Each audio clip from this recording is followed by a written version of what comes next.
بسم اللہ الرحمن الرحیم اعوذ باللہ من الشیطان الرجیم بسم اللہ الرحمن الرحیم الحمدللہ رب العالمین الصلاة والسلام علی اشرف الانبیاء والمرسلین وعلی اہل بیتہ الطیبین الطاہرین المعصومین۔ عزیز طلبہ السلام علیکم ورحمۃ اللہ وبرکاتہ۔ شرح لمحہ حصہ سوم کتاب المتاجر درس نمبر 42۔ اس درس میں ہم نویں مسئلہ کا اگلا حصہ جو ہے وہ پڑھیں گے۔ بحث چل رہی تھی کہ وہ چیزیں کہ جن میں مقصود ان کا ذائقہ اور بو ہو، اولا یہ ہے کہ ان کو خریدتے وقت بہتر یہ ہے کہ ان کی آزمائش کی جائے، ان کو چیک کیا جائے یا ان کی وصف بیان کی جائے۔ یعنی اولا جب کہا ہے تو اس کا مطلب یہ ہے کہ یعنی یہ وصف بیان کرنا یا ان کو چیک کرنا شرط نہیں ہے۔ یعنی اگر اس آزمائش اور اختبار کے بغیر یعنی چیک کرنے کے بغیر اگر اصل پر بنا رکھتے ہوئے کہ اصل جو کہ کسی چیز کا سلامت ہونا ہے، اگر بے کر دی جائے تو وہ بے صحیح ہے۔ اب اس مسئلے میں اس درس میں ہم یہ پڑھیں گے کہ وہ چیزیں پہلے تو وہ تھیں کہ جن کو آزمائش یعنی چیک کرنے سے وہ فاسد نہیں ہوتی تھی، پھر بھی بغیر چیک کیے اور بغیر ان کی وصف بیان کیے ان کی بے صحیح تھی۔ تو وہ چیزیں کہ جو چیک کرنے سے یعنی ان کی آزمائش کرنے سے اگر وہ فاسد ہو جاتی ہیں، جیسا کہ ہندوانہ یا خربوزہ ہے، اخروٹ ہے یا انڈا ہے، تو ان کی بے آیا بغیر چیک کیے صحیح ہے یا نہیں ہے؟ تو فرماتے ہیں شائستہ تر ہے کہ یہ بے جائز ہونی چاہیے بغیر آزمائش کے اور بغیر اعتبار کے اس چیز کی کہ جو چیک کرنے یا اختبار اور اعتبار کرنے سے فاسد ہو جاتی ہے۔ یعنی گویا کہ اس کی بے کا جواز اس سے بھی زیادہ شائستہ ہے، چونکہ وہ جو بغیر آزمائش کیے خراب نہیں ہوتی تھی، پھر بھی اگر اس کی بے صحیح تھی تو اس کی بے کا صحیح ہونا اور جائز ہونا بطریق اولا جائز ہونا چاہیے۔ خلاصہ تو درس کا خلاصہ عرض کرتے ہیں۔ فرماتے ہیں وَأَبْلَغُ فِي الْجَوَازِ مِنْ غَيْرِ اعْتِبَارِهِ مَا يُفْسَدُ بِاخْتِبَارِهِ۔ یعنی پہلے جیسا کہ عرض کیا ہے کہ وہ چیزیں کہ جو مقصود جن میں ان کی خوشبو اور ذائقہ ہوتا تھا، اولا یہ تھا کہ ان کو چیک کیا جائے اور ان کی وصف بیان کی جائے، تو اس میں یعنی اولا تھا، ضروری نہیں تھا، شرط نہیں تھی ان کی آزمائش اور ان کی وصف، یعنی بغیر آزمائش اور وصف بیان کیے بھی ان کی بے صحیح تھی۔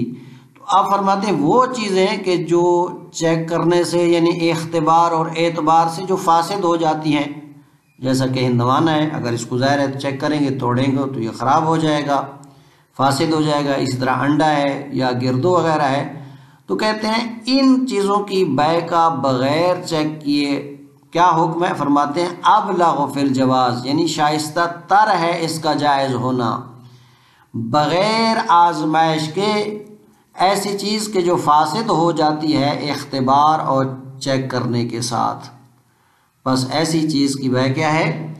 شائستہ ہے، یعنی گویا بطریق اولا جائز ہے۔ اب اگر بغیر آزمائش کیے، کیونکہ کہتے ہیں لمکان ضرورت والحرج، اس میں ضرورت بھی اسی چیز کا اقتضا کرتی ہے، اور اگر آپ ان چیزوں کو ظاہر چیک کریں گے توڑیں گے تو اس سے حرج لازم آتی ہے۔ اب مثلا ایک شخص اگر وہ توڑتا ہے اور اس کو پسند نہیں آتی ہے تو ظاہر وہ رکھ دے گا، نہیں خریدے گا۔ اب وہ توڑی ہوئی چیز بعد میں فاسد ہو جائے گی اور اس سے اس بائع کو خسارہ ہوگا، یعنی اس کا معاملہ جو ہے وہ صحیح نہیں ہوگا۔ اگر ایسے ہی کرتے رہیں تو پورا وہ خسارے میں چلا جائے گا۔ تو لہذا ضرورت اور حرج کی وجہ سے یہاں پر بغیر چیک کیے ایسی چیزوں کی بے صحیح ہے۔ پھر اگر خرید لیا اور بعد میں جب چیک کیا اگر وہ صحیح ظاہر ہوئی تو فضا کا پھر تو بے ٹھیک ہے، لیکن فَإِنْ ظَهَرَ فَاسِدًا، لیکن اگر بعد میں وہ فاسد نکل آئی تو اب کہتے ہیں اس کی دو صورتیں ہیں، یا تو جب آپ نے اس کو توڑا، توڑنے کے بعد یا تو وہ قیمت رکھتی ہے، یعنی ایسی چیز ہے جس کی توڑنے کے بعد بھی کچھ نہ کچھ قیمت ہوتی ہے، جیسا کہ ہندوانہ وغیرہ یا گردو ہیں، ان کو توڑ دینے کے بعد بھی یہ کسی مقصد کے لیے استعمال ہو جاتے ہیں، یعنی خربوزے اور ہندوانے مثلا حیوانات کو کھانا کھلانے کے لیے استعمال ہو جاتے ہیں، اسی طرح گردو بھی کسی استعمال میں آ جاتا ہے۔ بس اگر توڑنے کے بعد ان کی قیمت یا ہوگی یا ایسی چیز ہوگی کہ جس کے ٹوٹ جانے کے بعد اس کی قیمت اصلا نہیں ہوگی، جیسا کہ انڈا ہے، اگر اس میں خون وغیرہ ہے تو ظاہر ہے جب توڑیں گے تو اب وہ بے ارزش ہے، اس کی کوئی قیمت نہیں ہے۔ اب اگر فاسد ظاہر ہو گئی اور کہتے ہیں لو لم یکن لمکسورہ قیمہ راجع بثمن، راجع فإن ظہر فاسداً، اگر فاسد ظاہر ہوئی تو یہ شخص عرش لے گا، یعنی صحیح اور معیب کے درمیان جو تفاوت ہے اس سے نسبت سے یہ، جیسا کہ پہلے درس میں عرض ہو چکا ہے، عرش کا معنی یہ اس کا عرش لے گا اگر مثلا اس کی قیمت ہوگی تو، یعنی اگر اس چیز کی قیمت ہے تو عرش لے گا۔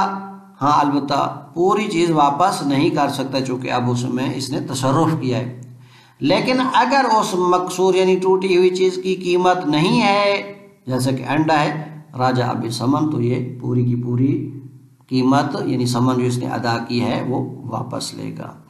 اب کہتے ہیں وَهَلْ يَكُونُ الْعَقْدُ مَفْسُوخًا مِنْ أَصْلِهِ أَوْ يَطْرَأُ عَلَيْهِ الْفَسْخ، اگر ایسی چیز تھی جس کی قیمت نہیں تھی توڑ جانے کے بعد، تو آیا یہ عقد اصل سے باطل ہو جائے گا، فسخ ہو جائے گا، یعنی جب سے واقع ہوا تھا، یا نہ جب آپ نے توڑا ہے اس وقت اس کے اوپر فسخ طاری ہوگا، یعنی بعد میں اس پر لاگو ہوگا؟ کہتے ہیں اس میں نظر ہے، اس میں اشکال ہے۔ متن میں دیکھتے ہیں، فرماتے ہیں وَأَبْلَغُ فِي الْجَوَازِ مِنْ غَيْرِ اعْتِبَارِهِ مَا يُفْسَدُ بِاخْتِبَارِهِ كَالْبِطِّيخِ وَالْجَوْزِ، زیادہ شائستہ ہے، یعنی شائستہ ہے جواز بے کا، یعنی ایسی چیز کی بے کا جائز ہونا شائستہ ہے، یعنی مناسب تر ہے، زیادہ مناسب ہے، بغیر آزمائش اور چیک کرنے کے، بغیر آزمائش اور چیک کرنے یعنی اس کا امتحان کرنے کے۔ کون سی چیز کی بے زیادہ مناسب ہے اس کا بے کا جائز ہونا؟ ما یفسد باختبارہ، جو چیز فاسد ہو جاتی ہے اس کی اختبار اور آزمائش کے ساتھ، کالبطیخ، جیسا کہ ہندوانہ اور خربوزہ، والجوز، جیسا کہ اخروٹ، والبیز، جیسا کہ انڈے۔ کہتے ہیں ان چیزوں کو چیک کرنے کے بغیر ان کی بے جائز ہے۔ کیوں؟ لمکان ضرورت والحرج، چونکہ یہاں پر ضرورت اور حرج کا تقاضا یہی ہے، ضرورت یہی ہے، چونکہ اگر آپ توڑیں گے تو ظاہر ہے یہاں پھر وہ ضائع ہو جائیں گی اور حرج آئے گی۔ مثلا ایک شخص جو کسی چیز کو بیچ رہا ہے، خریدنے والا اگر وہ توڑتا ہے، دیکھتا ہے اس کے پسند کی نہیں ہے تو اس کو رکھ دے گا، جب رکھ دے گا تو مثلا وہ چیز اس کی ممکن ہے قابل بیع تھی، لیکن اب کوئی اور شخص ظاہر توڑی ہوئی چیز کو، ٹوٹی ہوئی چیز کو نہیں لیتا ہے تو اس کو حرج اور خسارہ لازم آتا ہے، لہذا اس کا پورا یعنی کاروبار جو ہے وہ مشکل میں پڑ جائے گا اور اس کو خسارت وارد ہوگی۔ تو اس ضرورت اور حرج کی وجہ سے ان کی بیع بغیر اختبار یعنی چیک کیے صحیح ہے۔ فَإِنِ اشْتَرَاهُ فَظَهَرَ صَحِيحًا فَذَاكَ، پس اگر اس نے اسے خرید لیا اور بعد میں وہ صحیح ظاہر ہو گئی تو فَذَاكَ، پھر تو ٹھیک ہے۔ وَإِنْ ظَهَرَ فَاسِدًا بَعْدَ كَسْرِهِ رَجَعَ بِعَرْشِهِ وَلَيْسَ لَهُ الرَّدُّ لِلتَّصَرُّفِ إِنْ كَانَ لَهُ قِيمَةٌ، کہتے ہیں اور اگر ظاہر ہو گئی فاسد اس کے توڑنے کے بعد تو یہ رجوع کرے گا اس کے عرش میں، یعنی وہ معیب اور صحیح کے درمیان قیمت میں جو تفاوت آ رہا ہے وہی نسبت ثمن سے واپس لے گا۔ وَلَيْسَ لَهُ الرَّدُّ، اور البتہ یہ رد نہیں کر سکتا، کیوں؟ للتصرف، کیونکہ اس نے اس میں تصرف کیا ہے، اس کو توڑا ہے۔ پس عرش لے گا ان کان لہو قیمت، اگر وہ ایک ایسی چیز ہے جس کی توڑنے کے بعد قیمت ہو۔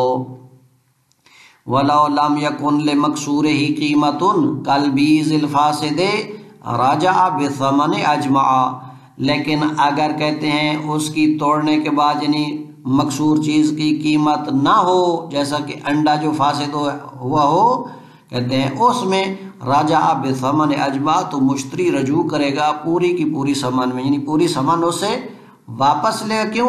لبطلان البیع، کیونکہ بیع اس میں باطل ہے. حیث لا یقابل الثمن مال، کیونکہ یہاں پر ثمن کے مقابلے میں کوئی مال نہیں آیا ہے، وہ انڈا فاسد تھا، اس کی کوئی قیمت نہیں ہے، تو لہذا یہ پوری ثمن اسے واپس لے گا. وَهَلْ يَكُونُ الْعَقْدُ مَفْسُوخًا مِنْ أَصْلِهِ نَظَرًا إِلَىٰ عَدَمِ الْمَالِيَّةِ مِنْ حِينِ الْعَقْدِ فَيَقَعُ بَاطِلًا ابْتِدَاءً أَوْ يَطْرَأُ عَلَيْهِ الْفَسْخُ بَعْدَ الْقَصْرِ وَظُهُورِ الْفَسَادِ. اب کہتے ہیں آیا جب اس مکسور کی کوئی قیمت نہیں ہے اور آپ کہتے ہیں کہ یہ بیع باطل ہے، تو اب یہ جو بیع باطل ہے آیا من حین عقد باطل ہے، یعنی شروع سے ہی جب سے عقد ہوا گویا کہ یہ عقد باطل ہی تھا. کیوں؟ اس بنا پر چونکہ اس وقت یعنی عقد کے وقت ہی اس کی کوئی مالیت موجود نہیں تھی، پر جب مالیت ہی نہیں تھی ثمن کے مقابلے میں تو گویا ابتدا ہی سے عقد باطل ہے. بس آیا شروع سے ہی عقد باطل ہوگا یا نہ یہ فسخ توڑنے اور فساد کے ظاہر ہونے کے بعد اس کے اوپر لاگو ہوگی، لاحق ہوگی. تو کہتے ہیں کیوں؟ کہتے ہیں اس وجہ سے چونکہ اس وقت تو شرط صحت موجود تھی، چونکہ ظاہراً آپ نے دیکھا کہ ٹھیک ہے ظاہری طور پر بیع صحیح ہے، لہذا بیع کے صحیح ہونے کی شرط اس کا ٹھیک ہونا کیا ہے عقد کے وقت موجود تھا، لیکن چونکہ بعد میں اس کو جب توڑا تو اس کا فساد جب ظاہر ہوا تو پس اسی فساد کی ہی وجہ سے یعنی اسی توڑنے نے ہی اس کو گویا کہ یہ توڑنا ہی اس کے لیے مفسد بنا. تو پس جب توڑنا مفسد بنا ہے تو اس وقت سے یعنی کہ گویا کہ یہ بیع کیا ہوگی؟ باطل ہو. فرماتے ہیں نظرن، اس میں اشکال ہے کہ آیا شروع سے ہی باطل ہے کیونکہ شروع سے ہی اس میں کوئی مالیت موجود نہیں تھی تو عقد باطل ہے، یا نہ بعد میں جب یعنی اس کو توڑا تو توڑنے کی وجہ سے ہی مثلاً یہ توڑنا ہی اس بیع کے لیے مفسد بنا، تو اس میں اشکال ہے. فرماتے ہیں ورجحان الاول واضح، شہید ثانی رحمۃ اللہ علیہ فرماتے ہیں کہ پہلے قول کا رجحان واضح ہے، کیونکہ شروع سے ہی جب اس کی کوئی قیمت نہیں تھی، مالیت نہیں تھی، تو یہ شروع سے ہی بیع باطل ہے. پس فرماتے ہیں وَحَلْ يَكُونُ الْعَقْدُ مَفْسُوخًا مِنْ أَصْلِهِ، آیا عقد باطل تھا، فسخ تھا اصل سے، نظراً إِلَىٰ عَدَمِ الْمَالِيَّةِ مِنْ حِينِ الْعَقْدِ، نظر کرتے ہوئے اس کی طرف کہ مالیت نہیں تھی عقد کے وقت، فَيَقَعُ بَاطِلًا ابتداءً، پس وہ ابتدائی سے باطل واقع ہوا ہے. او یطرأ علیہ الفسخ، یا نہ شروع سے باطل نہیں تھا، بعد میں فسخ اس کے اوپر طاری ہوا ہے، اس کو لاگو ہوا ہے. کب؟ بعد الکسر وظہور الفساد، اس چیز کو توڑنے کے بعد اور اس میں فساد کے ظاہر ہونے کے بعد. کیوں؟ التفاتاً الی حصول شرط صحت حین العقد، توجہ کرتے ہوئے اس چیز کی طرف کہ عقد کی جو صحت کی شرط تھی وہ حاصل تھی عقد کے موقع پر، کیونکہ ظاہراً وہ صحیح تھا تو ہم نے کہا کہ یہ عقد صحیح ہے. وَإِنَّمَا تَبَيَّنَ الْفَسَادُ بِالْقَصْرِ، اور جو ظاہر ہوا ہے فساد وہ تو توڑنے کے ساتھ ہوا ہے، فَيَكُونُ هُوَ الْمُفْسِدُ، تو پس یہی توڑنا ہی کیا بنے گا؟ مفسد بنے گا. کہتے ہیں ان میں سے کون سی چیز اختیار کریں گے؟ نظرن، اس میں نظر ہے. ورجحان الاول واضح، شہید ثانی رحمۃ اللہ علیہ فرماتے ہیں پہلے قول کا یعنی کہ رجحان جو ہے وہ واضح ہے کہ یعنی شروع سے ہی عقد کیا ہے؟ باطل ہے. کیوں؟ لأن ظہور الفساد کاشف عن عدم المالیت فی نفس الامر حین البیع، کیونکہ یہ جو فساد کا ظاہر ہونا ہے اس نے کشف کیا ہے کہ اصلاً نفس امر میں بیع کے وقت مالیت موجود نہیں تھی. کشف کیا ہے ان عدم المالیت، عدم مالیت سے، فی نفس الامر یعنی حقیقت میں، حین البیع بیع کے وقت. پس یہی ظہور فساد ہی کشف کر رہا ہے کہ اصلاً مالیت موجود نہیں تھی، لا احدثا عدمہا حینہ، نہ کہ اس ظہور فساد نے احداث کیا ہے یعنی ایجاد کیا ہے عدم مالیت کو حین الکسر، پس یعنی اس نے شروع سے کشف کیا ہے، نہ کہ حین الکسر اس نے احداث کیا ہے عدم مالیت کو، عدم مالیت کو اس ظہور فساد نے ایجاد اور وجود میں نہیں لایا ہے، پہلے سے ہی عدم مالیت تھی۔ اور پھر اگر کوئی کہے کہ جی تو پھر آپ نے کیسے فرمایا کہ یہ عقد صحیح ہے، کہتے ہیں وصیحت مبنیۃ علی الظاہر، یہ جو صیحت کا حکم لگایا تھا یہ ظاہر پر مبنی تھا، اب ظاہر پر مبنی تھا، حقیقت تو اب آشکار ہوئی ہے، تو لہٰذا پس وہ اس نے احداث کیا ہے، ظہور فساد نے احداث نہیں کیا ہے عدم مالیت کو بلکہ کشف کیا ہے، تو پس پہلا قول جو ہے اس کا رجحان واضح ہے۔ وفی الدروس جازم بالثانی، لیکن کتاب دروس میں مصنف نے دوسرے نظریے کو جزمی قرار دیا، یعنی قطعی فرمایا ہے دوسرے قول کے بارے میں، یعنی کہ فاسخ بعد میں لاگو ہوگی جب آپ اس کو توڑیں گے تو، وجعل الاول احتمالا، اور پہلے قول کو کتاب دروس میں احتمال قرار دیا ہے، یعنی خود اپنایا دوسرے کو ہے اور پہلے کو احتمال قرار دیا ہے، وظاہر کلام الجماعت، اور پہلے قول کو علماء کی ایک جماعت کے کلام کا ظاہر قرار دیا ہے، یعنی خود دوسرے کو جزمی اور یقینی اختیار کیا ہے اور پہلے قول کا احتمال دیا ہے، اور پہلے قول کو فقہاء کی جماعت کی کلام کا ظاہر قرار دیا ہے۔ وصلی اللہ علی محمد وآلہ الاطہار۔